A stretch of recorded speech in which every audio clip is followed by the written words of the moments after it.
여러분 안녕하세요. 중국 서사의의 삼국지연의 9번째 시간입니다.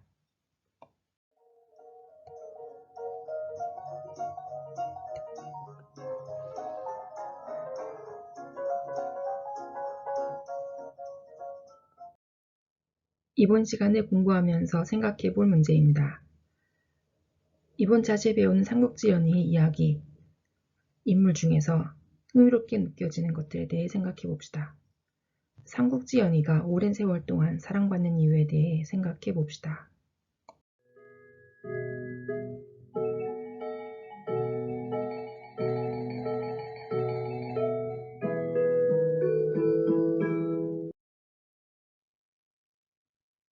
지난 시간에 우리는 삼국지의 영웅, 유비, 관우, 장비, 조조가 차례로 죽음을 맞이하는 것을 보았습니다.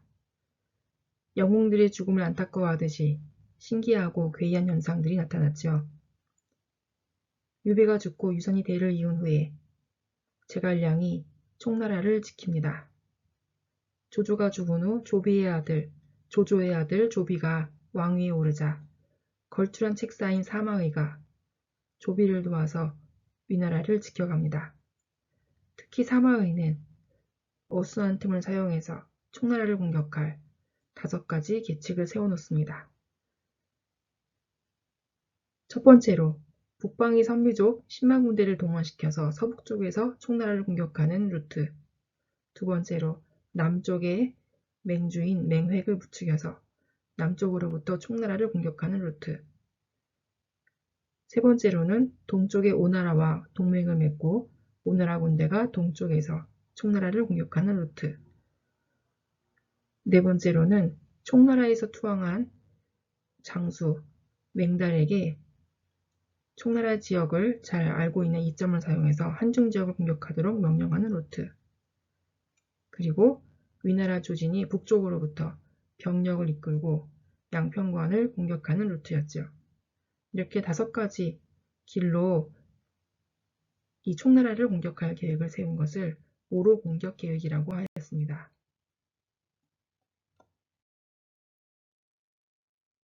사마의의 치밀한 전략에 대해서 제갈량 역시 5가지 루트에 대한 반격 대책을 세웁니다.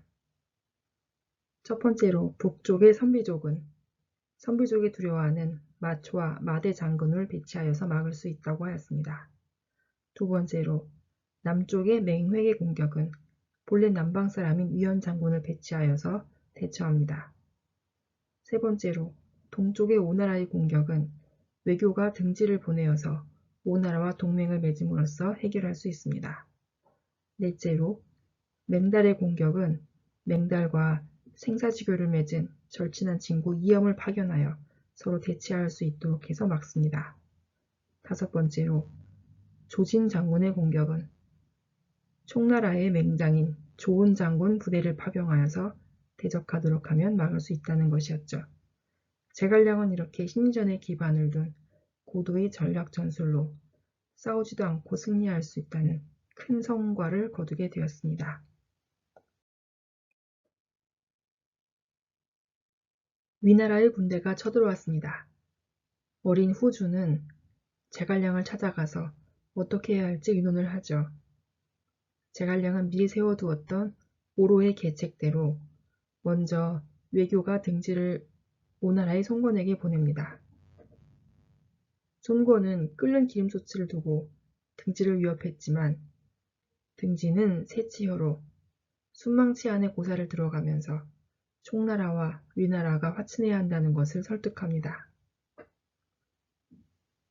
송건의 군대와 위나라를 함께 물리친 제갈량은 이후부터는 송건이 위나라를 대비해 줄 것이라고 믿고 우선 군사를 이끌고 남쪽으로 오랑캐를 평정하러 갑니다.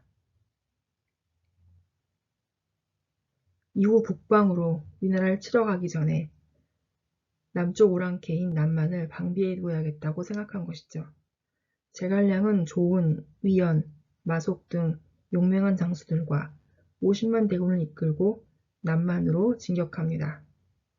남만의 맹주인 맹획은 제갈량과 맞서보지만 힘 한번 못 쓰고 제갈량에게 사로잡힙니다. 맹획은 제갈량에게 속았다면서 다시 한번 싸워서 지면 진심으로 항복하겠다고 말하였죠. 제갈량은 순순히 맹획을 놓아주었습니다. 제갈량은 이렇게 말했죠. 맹획을 사로잡는 일은 주머니 속 물건 꺼내는 것만큼이나 쉬운 일이요. 하지만 그 마음을 복종시키는 일은 어려우니 진심으로 항복한다면 남만은 저절로 손에 들어올 것이요. 제갈량은 과연 병법의 대가입니다. 사람의 마음을 얻는 것이 가장 어렵고 중요하다는 것을 알았군요. 제갈량이 맹획을 7번 잡았다가 7번 놓아주었다는 이야기가 바로 7종 7금이지요. 처음에 맹획은 촉군의 유인책에 말려들어서 어이없이 사로잡히고 맙니다. 맹획은 이렇게 항복할 수 없다며 항변하고 제갈량이 맹획을 놓아주게 되었죠. 두 번째로 맹획은 패전한 부하장수들을 매질하였는데 그들이 맹획을 잡아다가 제갈량에게 바치게 되었습니다. 그 부하장수들은 제갈량이 한 번 풀어주었던 은혜가 있었기 때문이었죠. 맹획은 이때도 자신의 부하들이 배신한 것이지 자신의 실력이 아니라며 항변하죠. 그래서 제갈량이 또 한 번 놓아줍니다. 맹획의 동생 맹우는 거짓 투항을 해서 제갈량의 영체 안에서 함께 대응하기로 하였습니다.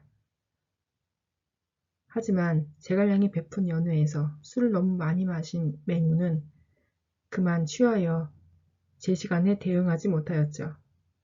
공격해왔던 맹획은 다시 사로잡히고 맙니다. 또 한 번 풀려난 맹획은 이번에는 대군을 이끌고 정면 승부를 걸었습니다. 맹획은 촉군의 진영이 비어있자 촉군을 추격합니다. 그러다가 갑자기 들이닥친 촉군에 쫓기게 되죠. 촉군이 파놓은 함정에 빠지게 된 맹획은 다시 사로잡혔습니다. 또다시 노련한 맹획은 이번에는 깊은 오지에 있는 동룡동으로 군대를 끌고 갑니다. 촉군은 그곳 호수에서 물을 먹고 몸이 마비되고 말았습니다. 맹획의 형이 제갈량을 만나 해독제를 주었죠. 그리고 양봉대왕이 맹획을 잡아서 다시 제갈량에게 바칩니다. 남만의 다른 부족들은 제갈량을 따르고 그 이름을 흠모하고 있었기 때문이죠. 다시 노연한 맹획은 이번에는 목록대왕이 보낸 맹수부대와 함께 제갈량을 공격합니다. 이 맹수부대는 사자, 호랑이, 표범같이 무서운 짐승들을 앞세운 부대였습니다. 흰 코끼리를 탄 목록대왕이 맹획과 함께 제갈량을 공격했죠. 그런데 제갈량은 뜻밖에도 입에서 불을 뿜어내는 커다란 목말을 만들어 그 안에 군사들을 넣고 맹수 군단의 공격에 대응합니다. 다시 붙잡힌 맹획은 항변하여 풀어놨고 이번에는 올돌골 대왕과 함께 제갈량을 공격합니다. 올돌골 대왕의 등갑군은 칼과 화살에도 상하지 않는 갑옷을 입고 있었는데 이 등갑군은 특이한 등나무를 6개월 동안 기름에 절였다가 다시 말리기를 반복하면서 만들어낸 것이었습니다. 제갈량은 이들을 숲으로 유인해서 불을 질러 갑옷을 태워버립니다. 이렇게 7번이나 붙잡혔던 맹획은 마지막에 제갈량이 쳐다보지도 않고 다시 놓아주려 하자 진심으로 눈물을 흘리며 투항하게 되었습니다. 제갈량이 사람을 다스리는 방법은 그 마음을 얻는 것임을 진심으로 알고 있었던 것이네요. 이렇게 제갈량은 맹획의 항복을 받고 남방의 방비를 든든히 하게 되었습니다. 제갈량은 총나라로 회군하는 길에 노수를 지나게 됩니다. 노수의 물결이 너무 거칠자 사람들은 사람의 머리 49개로 제사를 지내야 한다고 하죠. 제갈량은 그럴 순 없다면서 밀가루 반죽과 고기, 야채를 가져오게 해서 밀가루 반죽으로 고기와 야채를 싼 사람 머리 모양의 음식을 만듭니다. 이것을 쪄서 제사를 지냈더니 노수의 물결이 잠잠해졌습니다. 제갈량은 이것을 만두라고 부르게 했죠. 우리가 먹고 있는 만두가 제갈량이 만든 것이었네요. 한편 조비는 40세의 나이로 병사합니다. 그리고 그의 아들 조예가 제위에 오릅니다. 조예는 어머니 견부인을 포함해서 독주를 마시고 죽도록 했던 조비의 후실 후궁 곽부인에게 복수를 합니다. 제갈량은 위나라의 조예가 왕위에 오른 지 얼마 안 되어서 불안한 틈을 타서 사마의가 황제가 될 것이라는 유언비어를 퍼뜨립니다. 반역죄로 붙잡혀온 사마의는 눈물을 흘리면서 오해라고 간곡히 말을 하죠.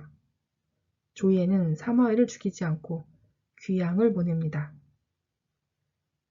사마의가 없어지자 제갈공명은 비로소 후주에게 출사표를 올리고 위나라를 침략할 것을 제의합니다. 출사표, 지난번에 배운 적이 있었죠. 군사를 내면서 올리는 표문입니다. 지금은 어떤 일을 시작할 때의 다짐 같은 것을 말하는 것이죠. 이 출사표에는 제갈공명이 군사를 내게 된 동기와 마음가짐, 그리고 자신이 조정이 없을 때 해야 할 일들을 자세히 적고 있어서 보는 사람으로 하여금 그 마음의 충심을 깊이 느낄 수 있게 한다고 합니다.